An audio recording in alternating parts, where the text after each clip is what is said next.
Welcome everyone. Hope you can hear me okay. And we're continuing on with our questions and answers. In fact, we've almost got to the end of the questions submitted on the spreadsheet. So if anybody has new questions, then please submit them there. I'm hoping we should get to the end of that today. We missed out one previously in February. That's because I was in Germany. But hopefully we'll be able to keep on top of things from now on. Hello to everyone in the chat. I'm going to answer the questions that were pre-submitted, and if there is time, then I'll try to get some of the questions answered that come from the actual chat, live chat itself. But maybe if Sonia or Mary could flag them up. So before we start, just fix your motivation, why it is you want to study the Dharma. Hopefully that's for the benefit of others, if you have got the Mahayana intention. But especially let's think about the people who are subjected to war at the moment. It's quite horrible. The people in Lebanon, for example, have been suffering for many, many years. And I can't imagine it's very nice for the people of Iran when the idea is that America is bombing Iran to protect the Iranian citizens. But at the same time, war is something that can't be controlled, right? And accidents happen. And I'm sure it's very terrifying. So wherever there is oppression, fear, hunger in the world, then let's work to alleviate that. And ultimately what the Buddha taught was, in order to make the world a better place, you essentially have to improve yourself. And it's kind of an incremental thing, right? You can't make change overnight. And forcing change never works. For example, we've seen from history that you can't really bring about change, significant change in a country at the point of a gun. It doesn't work. It has to happen internally. There has to be the will there from the people. So anyway, there's lots of trouble in samsara. We know that. And that's why we practice the path. So if we get to the first question, I have to wear my glasses for this. This comes from a friend of ours. Oh, spreadsheet's frozen on me. Called Ayakov from Russia. Ayakov asks, is Buddhism gnostic? So if you've heard of this term, Gnosticism, it's predominantly around the time of the Christ, maybe in the 2nd century AD. You speak like enlightenment is in our minds, and if so, how to avoid becoming arrogant with I'm my own God mentality. So we'll have to address this in sections. First, is Buddhism a form of Gnosticism? In order to answer that question, then we have to have an idea of what Gnosticism is. And the problem with Gnosticism is that it's not one coherent set of teachings. It's a generalized term that's applied to a kind of movement that again occurred around the 2nd century AD. And there were many different types of sects, Gnostic sects. When I was younger, I did study these topics. I was quite interested in this. And I had a previous band that I was in, or that I was the leader of, and that band was called Paranophis. And it was derived from the names of two Gnostic sects. So I did do some research into this. Loosely, we could say this is associated with what we call the Desert Fathers. So in the Orthodox tradition, they highly value the histories of these Desert Fathers. They were Christians, and they were renunciants, really. They renounced the material world and went off to live in the desert, in pretty well uninhabitable places, and gave up their desires for the world. So it sounds like there's some kind of parallel there with Buddhism, in that we seek liberation from samsara. But unfortunately, there's no coherent sect that we can call Gnostic. And today, people practice a form of Gnosticism, but it's largely something that we've just made up.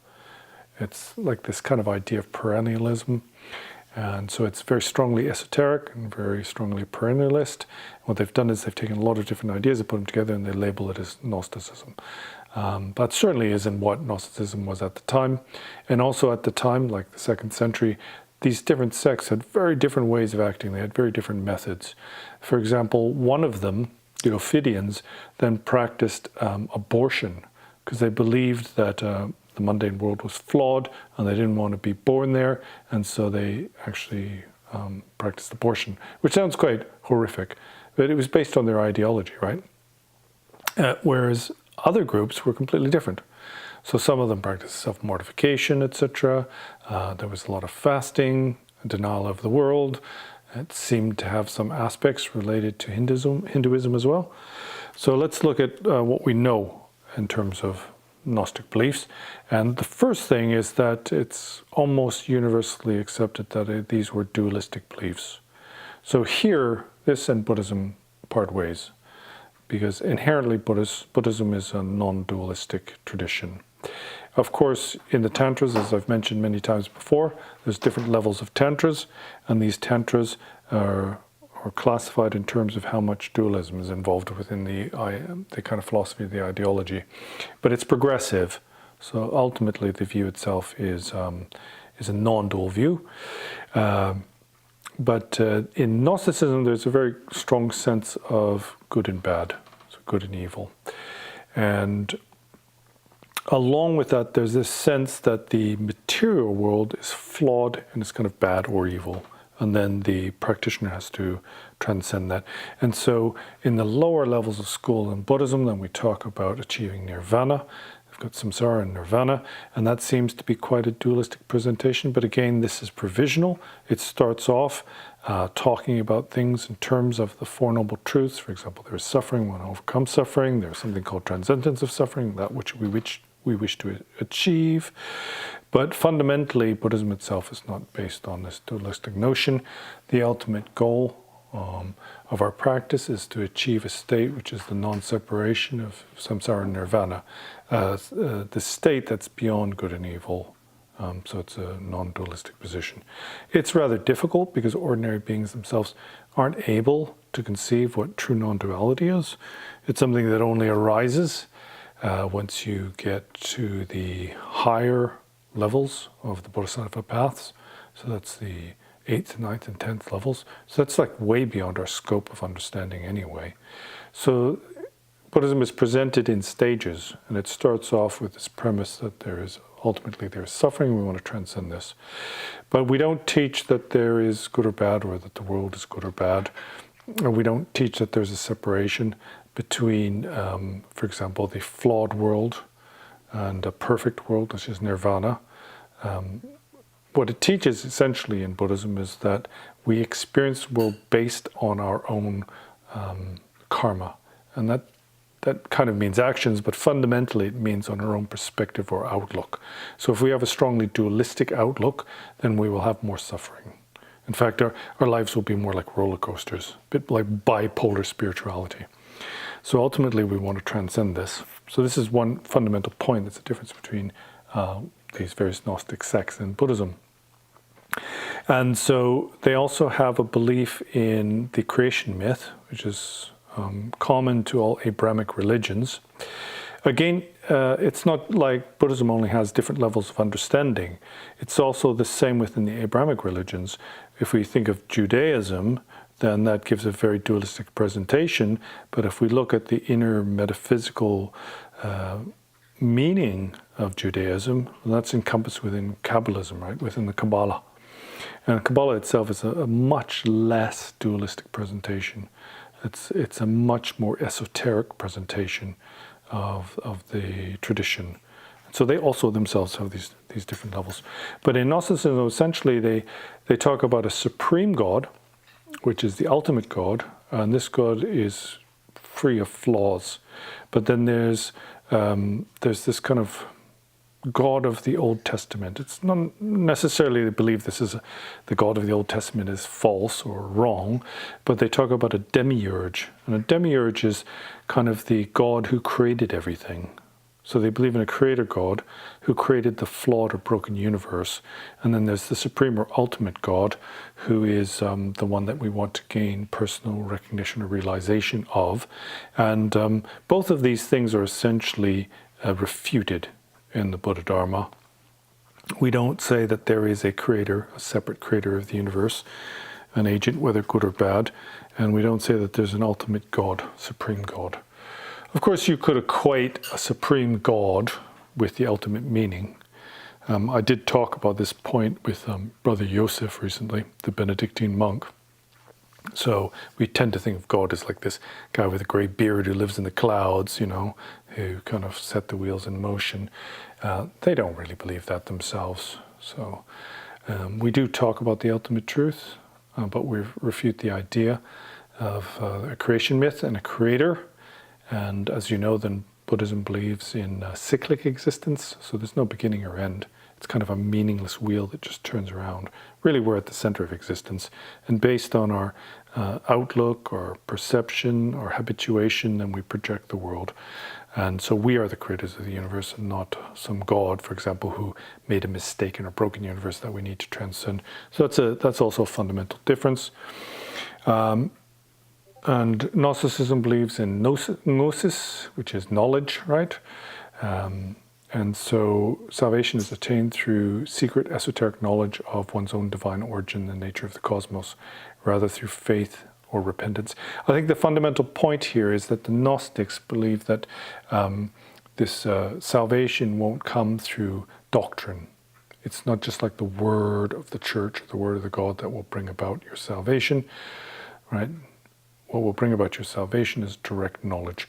This is probably influenced through these Asian Hindu or Vedic traditions, I imagine, where we talk about the progressive path and the direct path.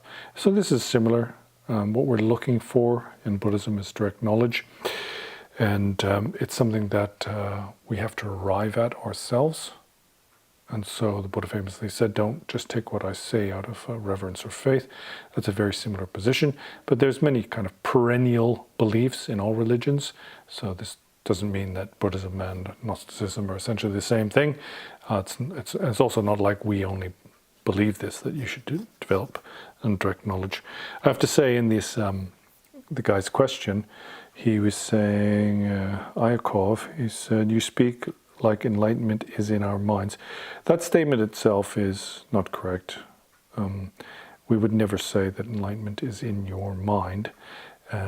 Depending on the different levels of the Buddhist teachings, and enlightenment is talked about in different ways. For example, in the Theravada tradition, it's talked about as a cessation, like a snuffing out of the candle, whereas in the Dzogchen tradition, it's talked about as being primordially present.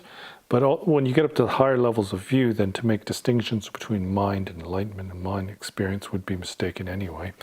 So he's made that as an assumption. We don't say like enlightenment exists within the mind. And what we say is enlightenment is the true nature, that we don't recognize it. Also, Gnostics essentially believe in something called the divine spark, so that we have this kind of spark of the essence of God within us. So you could loosely equate that to something called Buddha nature. But it's predicated on the idea that there's a supreme being, and somehow we are an iteration of that, or a reflection, or we're made in the image of God. That's not correct. In the Buddha Dharma, all beings that are possessed of mind, all sentient beings, have Buddha nature. Buddha nature itself is awareness of the present moment, and it's not some apportionment of the greatness of God, etc. But it's very similar superficially, the idea of Buddha nature and divine spark. And another fundamental aspect of Gnosticism is this belief in docetism. So this is a belief that the divine being could not be flawed in any way, and so that Jesus manifests a physical or a fallible body, one that can die through crucifixion, but it's actually something eternal. You could equate this to some, vaguely, to some Buddhist beliefs. For example, but we say this about all phenomena, right? We appear as ordinary beings, however, we are divine in nature. We have these three terms, kusun tuk, body, speech, and mind. That means enlightened body, speech, and mind. And when you have the beginning of a mantra, it says Om Ma Hong. Saying Om Ma Hong is making a declaration that there's a transformation of ordinary body, speech, and mind to enlightened body, speech, and mind, which essentially means that everything is pure in nature, initially pure in nature and free of stains, but it's our misconception. So it's kind of massive topic, right? The last part of his question is, how do you avoid becoming arrogant with I'm my own God? This I'm my own God mentality is something we call solipsism, believing like I'm God, or I am, sometimes I am the only thing in the universe. I'm just dreaming the universe. It's all projection of my mind. This is directly refuted in Buddhism. And this idea that one believes one is one's own God is actually spoken about in Buddhist science, in the Abhidharma. So people who achieve very high states of rebirth through their religious practice are born in the Brahma realms, and then they develop this kind of arrogance that they look down and they see how high they are and how much ability they have, and they look down on all the sufferings of the world and they think, oh, I must have created this myself. And it's pointed out to be a mistake. It's a spiritual delusion. It's specifically talked about in the Buddhist texts. And aside from that, then on the Bodhisattva path, our main motivation, our goal, is to work for the benefit of others, sentient beings, and see others as being more important than we are. And so obviously, if you actually held this view, if you practice what is taught in the Buddhism, then you wouldn't be under this danger of being deluded and thinking I'm God. Because like what we say is, take your position below the lowest monastery dog. Right? Serve others. Replace, take on all the suffering and give everyone else victory and gain. This is the main kind of theme, especially of Kadampa Dharmas. And so if you were to be paying attention, then there would be no danger. Humility is also highly emphasized within the Buddha Dharma, so I don't see the danger of that. I'm going to move on to the next question. In practice, this is Abdul from Saudi Arabia. In practice, is there a difference between realizing the lack of inherent nature in self and other and realizing union between self and other? A book I'm reading mentions this, but does not really mention the differences. So there are two reasons why it's taught that beings are equal. So this realizing the inherent lack of self, of phenomena, is like a subset of realizing the union of self and other. So it kind of means it's a lower level of realization, but it's not really a lower level realization, but it's a subset. So what do I mean by that? There's two reasons why all beings are equal. One of them is because all beings are empty in nature. So you see here this inherent lack of self-nature, or emptiness, or no self, if you want to talk about it in terms of Theravada, is a reason why, one of the reasons why we are all equal. And another reason why we are all equal is because we all have the same motivation in terms of seeking well-being and avoiding suffering. And that motivates all beings.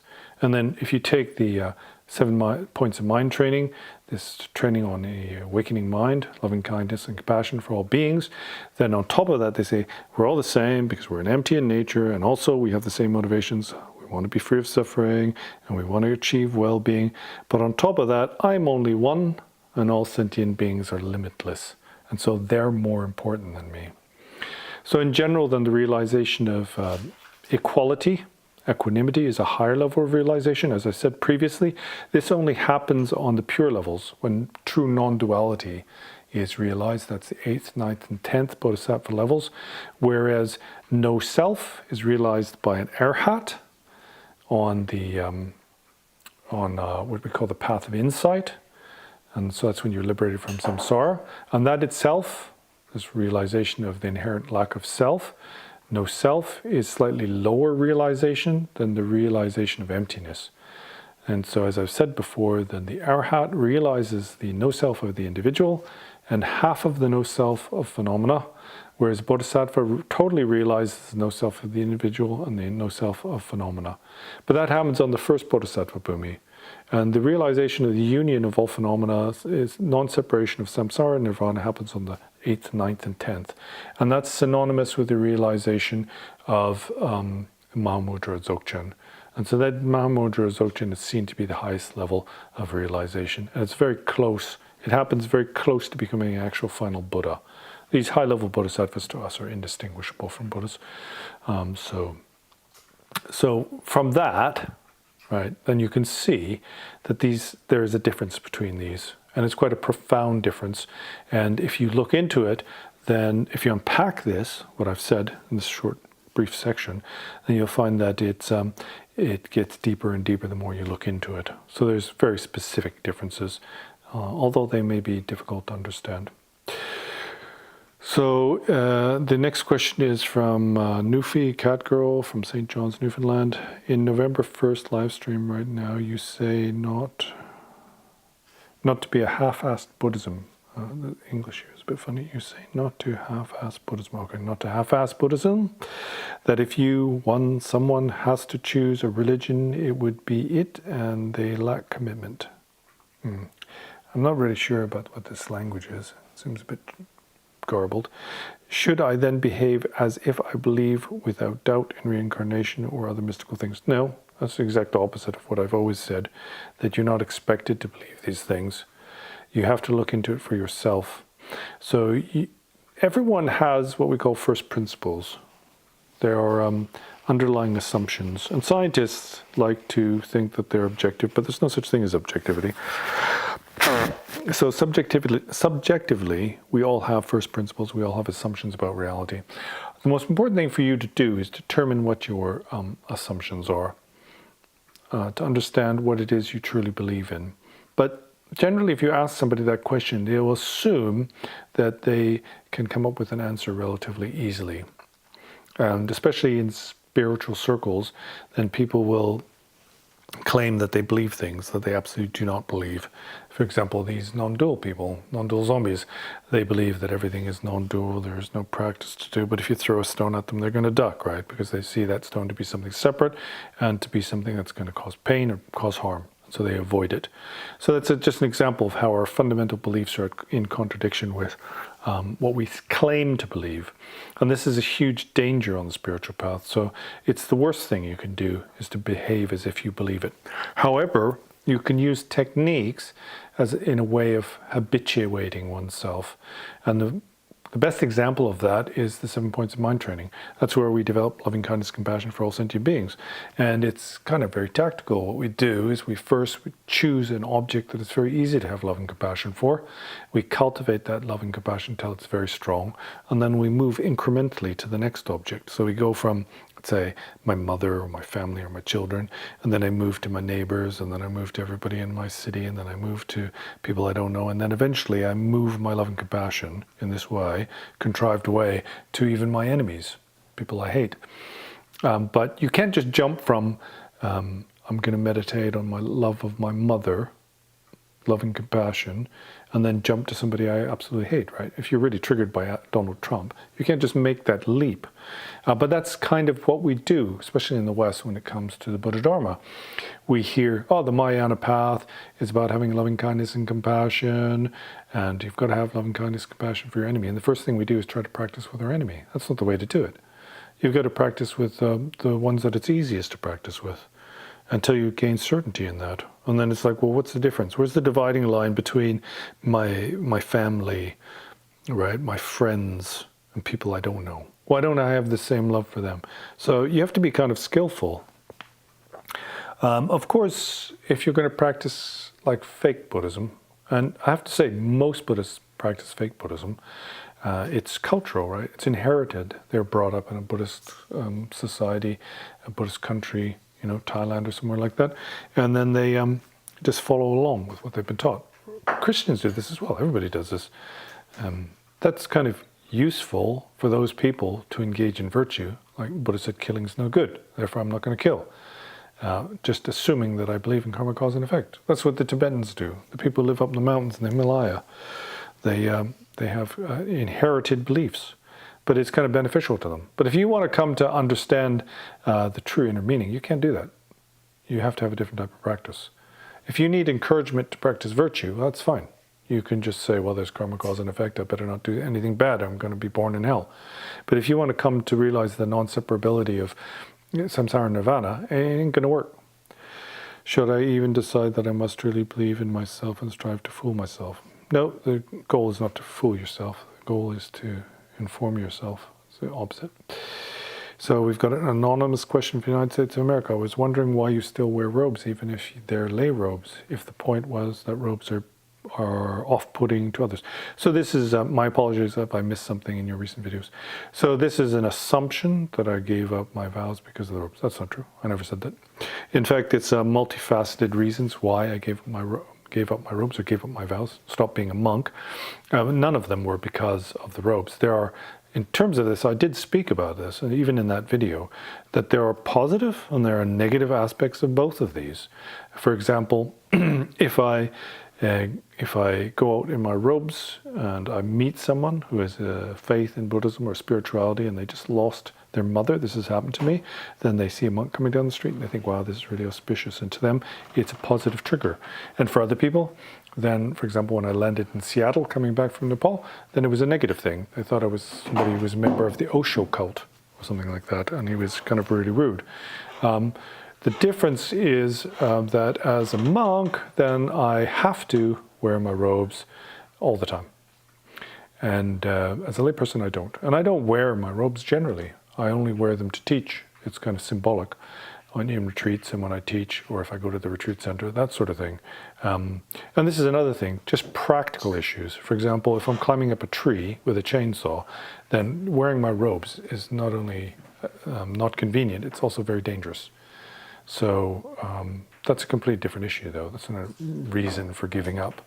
I mean, there are many reasons why it's impractical or wasn't working for me. And there are many considerations, and there's positive sides and negative sides. There's things I miss about it, and there's things that I'm grateful I don't have to worry about. For example, I'm building a retreat center. In order to do that, the way I want to do it, rely on the natural resources in the environment, then I've got to cut down trees, and a monk's not allowed to do that. So I don't want that restriction. And aside from that, it's almost impossible to actually be a monk unless you're actually in a monastic community. Just because of the rules. And also many monastics in the West, they don't follow the rules anyway, and they don't think it matters. But for me, it seems foolish to take a bunch of vows if you don't intend on keeping them. So I'd rather not kind of take vows that I don't intend to keep. And so anyway, there's many reasons. I've spoken about this in previous videos, so I don't need to explain any further. So Anonymous from Spain asks, how does memory fit into the Buddhist model of consciousness? So there's two questions related to memory, and so they'll be relevant. Memory, if you think of where it happens in the Buddhist model, then that is included within something called formations. And specifically, it's included within the 51 mental factors. There's different classifications of the mental factors. Sometimes it's 46, 49, 51, 76 or something like that. They're not all the same. Depends on how you divide them up. But it's specifically in a category called the Yulnginga, which means the 5 object-determining factors.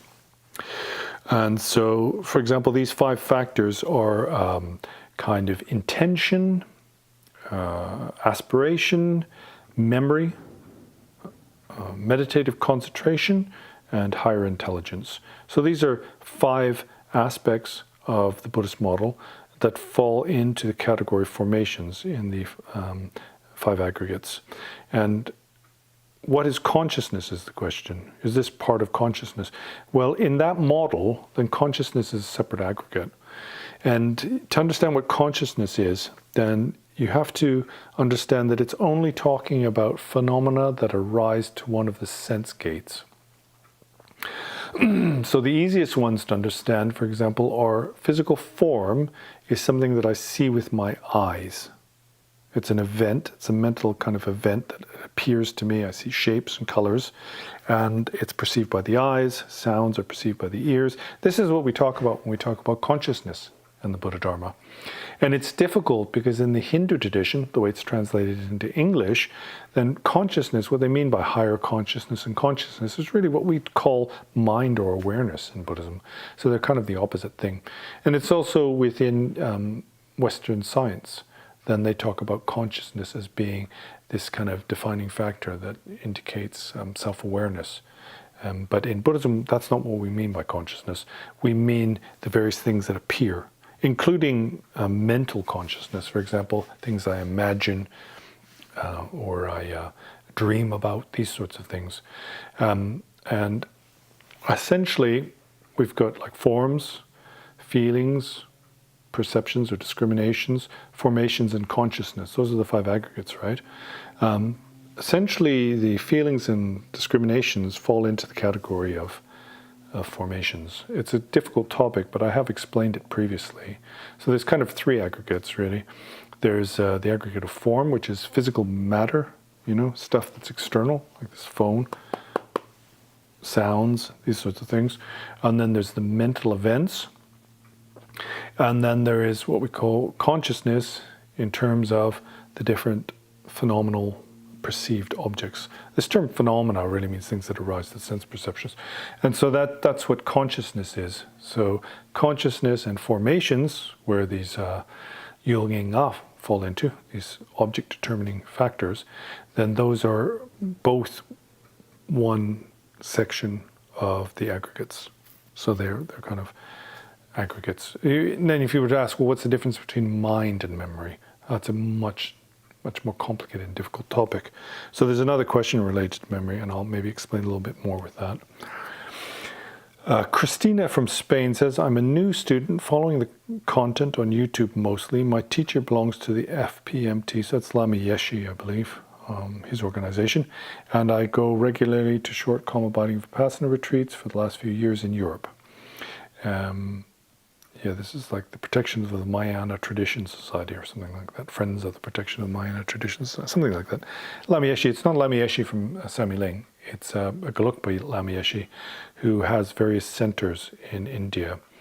There's one in Bodh Gaya, there's one in Dharmasala, and they're very popular with Westerners. I think most of the students are actually Westerners. It's a more kind of modern and European-friendly kind of iteration of Buddhism. And what did they say? So I've attended a calm abiding and Vipassana retreats the last few years in Europe. I had a vivid dream of meeting you in the context of your retreat. We talked one-to-one. I felt honored and very grateful. Woke up with a genuine feeling of peace and felt inspired to practice. Usually I don't remember our dreams. I don't know how to interpret this, and I'm asking for guidance. So there's different ways of interpreting this. On just a kind of normal human level, we can be inspired by others' content. And because of that, then we might have projected into a dream. And that's a kind of positive thing. If you go to India and you go on pilgrimage, right? You see the birthplace of the Buddha, it can have the same kind of effect. So it could just be your association. You've heard some of my videos. They've kind of inspired you, so you've dreamt about it. It's generally seen to be a good thing. On the other side, it could be a sign of a connection with a teacher.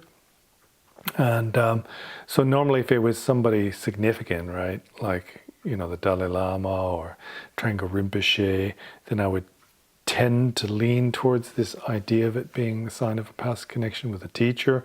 But I'm kind of a nobody, so that's, probably unlikely.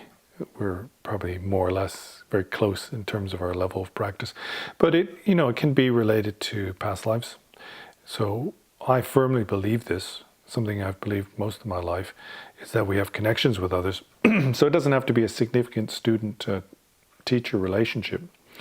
We could have been brothers and sisters, right? We could have been companions on the Dharma path. One of the reasons why I believe so strongly in this is because when you meet people, not everybody, but many people, then you have very strong, there's a very strong kind of interaction there already, just upon meeting. For some people, you meet them and you feel like you've known them all your lives. For some people, you meet them, you immediately have a very negative reaction, right? You have certain emotions can come up, traumas, memories, experiences, just on this basis of meeting somebody like that. And to me, it's an indication that we have connections that go back beyond this life. It's a big topic. Also, when you look at individuals, when they're born, they have strong personalities, and also people have different kind of capabilities. This, to me, is also an indication that that there is something called past life connections or karmic connections. So it could just be that you've watched my videos, they've struck a nerve, they resonate with you. Because they resonate with you, and then it's been projected into your dreams. And that's kind of a good thing, because you're thinking about the Dharma and practice, and we need that. We sure as hell need that. We need inspiration. It's very easy to become dull and kind of apathetic in our practice. It could be just because we have a karmic connection, have met each other in past lifetimes, we practice together. And it could be a student-teacher relationship. And that goes both ways. Sometimes people are born in this lifetime. I'm your teacher, you're my student. Next time, you're my teacher, I'm your student. People are similar levels. That's the way it's taught anyway. So in general, I'd say it's a good thing. Anything that encourages you, gives you inspiration to practice is a good thing. So that's why we should read life stories of the past masters, right? Read the sutras. These are all to inspire us. James from the United States. I'm terribly sorry. I was curious about the Zoom link for Sunday meditations. I couldn't find the link more links on YouTube. We don't post it on YouTube. There's some information if you go to the website www.ultimatemeaning.org, ultimate meaning one word.org, and there's a section there on online teachings, etc., and there's more information. Or you can send an email to info@ultimatemeaning.org, and then you'll be given a link. The reason why I don't post the link is because I kind of want to loosely vet people before they join. If you put links online, then kind of everybody will show up. And some people might be up to mischief, so we kind of want to know it's a real person, and they actually want to meditate, and they don't want to just do crazy shit over Zoom and disturb people. So James, email info@ultimatemeaning.org, or go to the website www.ultimatemeaning.org and look in the section on online teachings, and you'll find more information. And Jacopo from Italy says, what is the benefit of receiving the transmission of a Dharma text before reading it?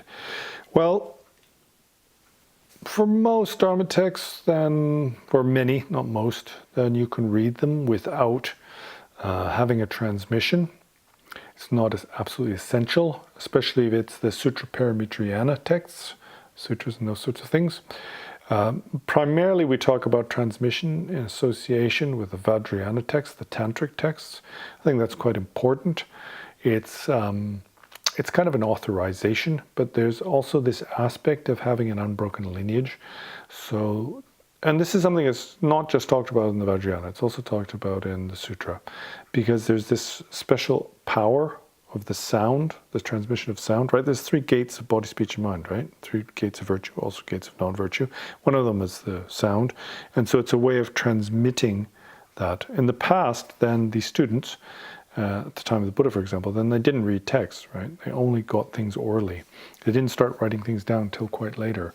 In fact, it was only when it looked like this initial or this original tradition of studying Buddhism was about to die out that they started writing things down in the Pali script. So it was hundreds of years after the Buddha died.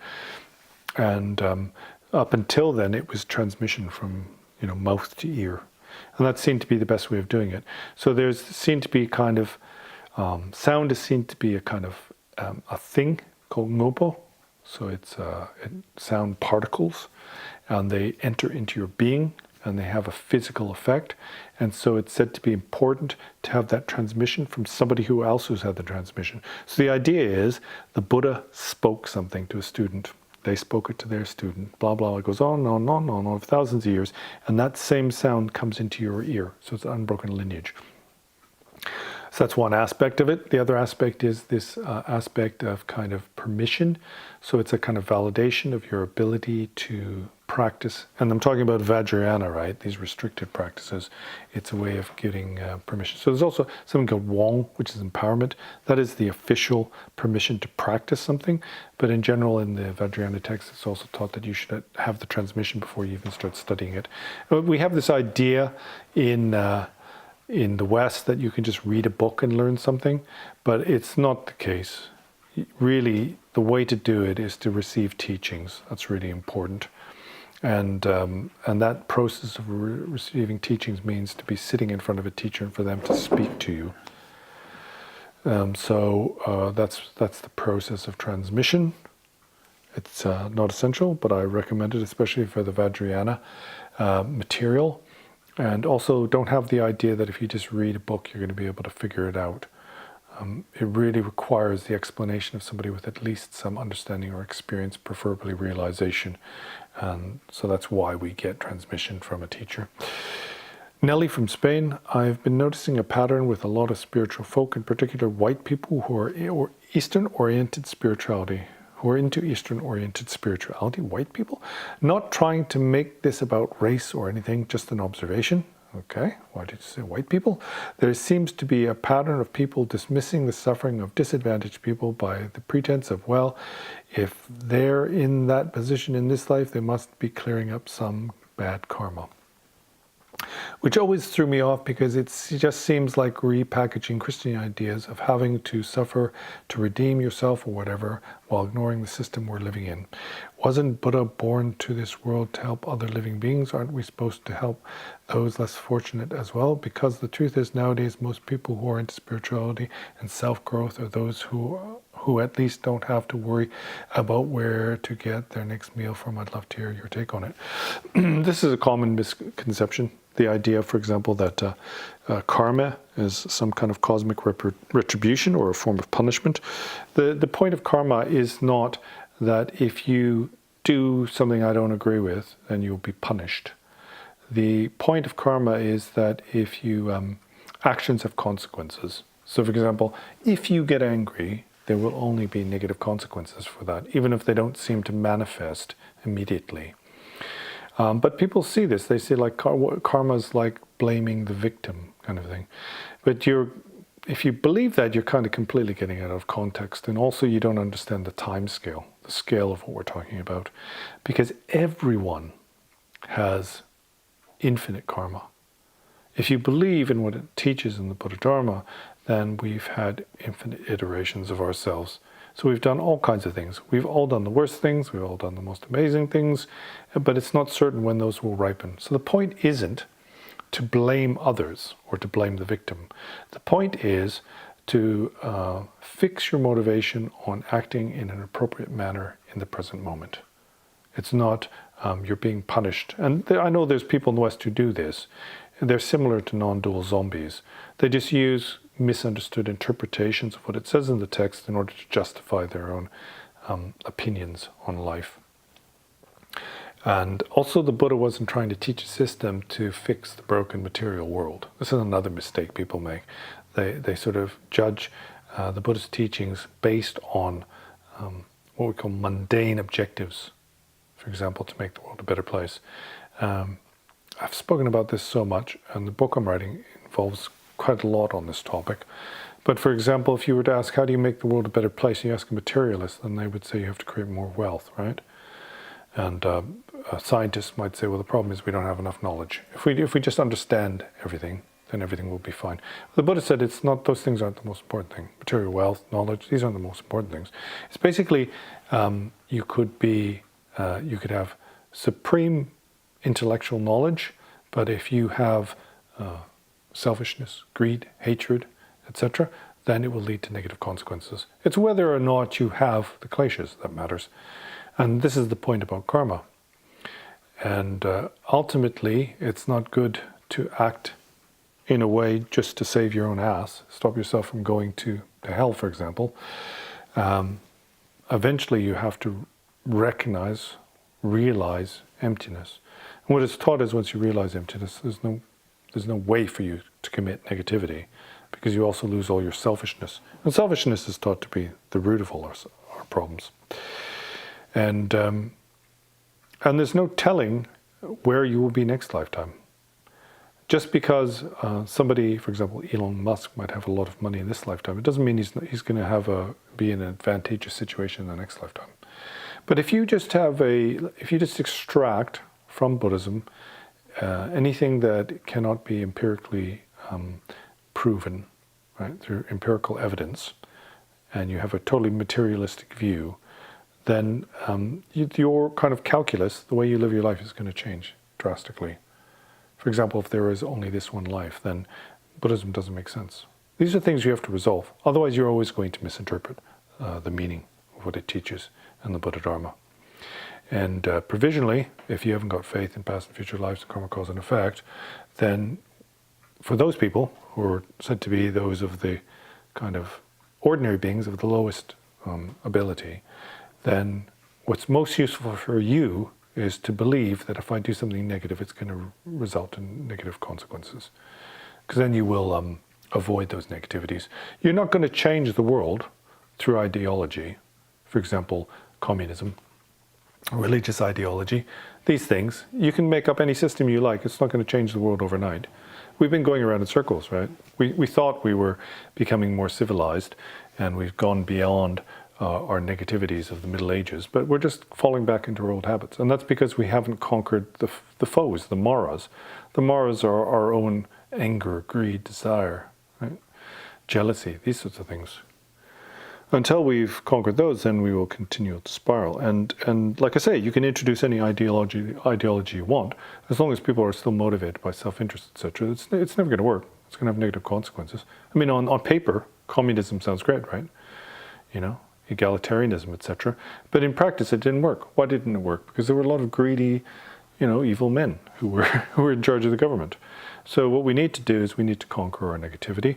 And if you can't, if you don't have a naturally altruistic way of thinking, then maybe the best thing for you to believe is that if I do something negative, I'll be born in hell. But that's provisional. That's not the ultimate truth. The purpose is to tame your mind. Really, you're not going to change the world by imposing your beliefs on others. It won't work. Even if they accept it, it may only be nominally, and everyone will have their own take on it. So if we're going to make change in this world, it will be incremental. But the problem is the chance in the future we will fall back into our same negative patterns. That's what the Buddha taught. The world is just a cyclic thing, right? 1 minute you're God, the next minute you're in hell. You're going up and down, and it's just a pointless waste of time. Therefore, get off the wheel of samsara. But apply yourself to the Eightfold Noble Path. So if you're in the kind of level where you're thinking our governments are corrupt, if we just fix our governments, and then everything will be fine, then if you have that kind of naive belief, then Buddhism's not going to work for you. Right? You can make up any kind of, you can tell yourself any kind of narrative you like. You can tell yourself that God said if you don't behave, you're going to go to hell. But ultimately, if you have this kind of very shallow view of the world, then this deeply profound philosophy and metaphysics is not going to help you. So, for example, wasn't Buddha born into this world to help other living beings? The implication for that question is, well, what he's teaching here is not going to help sentient beings, or living beings. And also the assumption, for example, that what is taught in Buddhism is repackaging Christian ideas. They're totally opposite. The Christian idea is that you will be punished. Right? There's somebody at the gates of heaven who's going to judge you, and judge you on your past actions. You'll be punished for all eternity. That's completely the opposite of the Buddhist message. The Buddhist message is actions have consequences, so be careful of what you do. It's totally different. I mean, it should be obvious, but anyway. Question from Luke from Slovakia. I wish to go to do a 3.5-year retreat in Karma Kagyu lineage. It's a 3-year and 3 fortnight, technically. That's what it's, losum choksum. It means 3 years and 3 fortnights. But in our tradition, in Semi-Ling, it lasts for over 4 years. I wish to go to do a 3.5-year retreat in Karma Kagyu lineage, currently practicing Mundro. Mundro is the preliminaries. It involves things like doing 100,000 prostrations. Can you share any advice how to find sponsors for the retreat, and also any texts that need to be studied before the retreat? Also any tantric practices that would be beneficial. So basically, this is the way everyone thinks when they think about retreat. Is, okay, I want to go retreat. How do I prepare? Where do I find the sponsors? For example, in our own retreat in Semi-Ling, then they sent out guidelines on how to prepare. And it's something they've been sending out for years. They just kind of copy and pasted this thing that they used to send people. And for example, there was things in there like good walking shoes, and stuff like that, and like good pair of walking boots. And my teacher read this kind of thing, they included all these worldly things in it, and he was just amazed. It's just kind of like this, okay, I've got to go to a retreat. How should I find the sponsors? If you want to go into a retreat, the first thing you need to do, and this is included within the preliminaries, the ngondro, is you need to make sure you've got the good motivation. Do I have the proper motivation for going into retreat? If you do, then you have to ask yourself, do I actually believe in this stuff? It's not about finding sponsors. You know, you can, if you just want to spend 3.5 years locked up in a room, you don't have to spend any money. You just go rob a bank and they'll send you to jail, right? It's not just about the physical being locked up somewhere or how to find the funds to be doing that. Somebody goes into retreat. The reason for retreat, there's a specific reason why it's 3 years and 3 fortnights, because calculated on the metaphysics and the yogic practices of Vajrayana Buddhism, then if you were to practice perfectly for that amount of time, you would become enlightened. You would achieve the state of Dorje Chang. It's an actual calculation, mathematical calculation is how we got to this figure, 3 years and 3 fortnights. It's because if you purify the breaths, then it will take that many years in order to become enlightened. Once all your breaths in your body, the thousands of channels and breaths are purified, then you become enlightened. And so it's a mathematical calculation. So what does that mean? The purpose of going into retreat is to get off of the wheel of samsara, to become enlightened in a short period of time. It's not to kind of be able to live for 3.5 years in a cell, in a monastic cell. So generally we do this, we get it completely the wrong way around. And most people in the West, they go into retreat for the wrong reasons. And that is that's going to give you loads of trouble. I did a 4-year retreat in Scotland, and it was very clear to me that the experience that people had in retreat was directly related to their motivations for being there. And if you got the wrong motivation, for example, if you're going there out of pride, which many people do, they think, oh, I've been a Buddhist now for 10 years, I must be ready for retreat, I should do retreat, that's upping my game. One guy I met, he's like, why are you going into retreat? He said, oh, I'm coming into retreat to deepen my practice. The implication there was he already had deep practice. And after 6 months with that kind of motivation, when you realize you have no idea what you're doing, and then you can't even meditate, and that motivation of yours, that fake motivation's gone out the window. And you're just going to spend the rest of the next 3 years feeling miserable. Especially people go into with this idea of pride, then that doesn't last long. Because when you're in retreat, you can't hide who you are. If you're in a retreat with 12 guys, you're locked in this place, you never see anybody else, then your character just becomes so clear to everyone. You can't hide. It's like having nowhere to hide. It's like being in THX 1138, there was this kind of like jail cell that was just like a white light with no distinctions anywhere. You know, it was like a disorienting environment. It's like being under the magnifying glass. And so if you've got reasons for going to retreat because you think you're a great practitioner and you've got lots of pride, and then you're going to feel about 1 inch tall after 6 months, all of those fake motivations won't last you. It'd be like, well, I don't care anymore, I just want to get out of here. Because you lose that if you've got a fake motivation. So forget about sponsors. First, you got to figure out whether you've got a reason to be in retreat. Why are you going into retreat?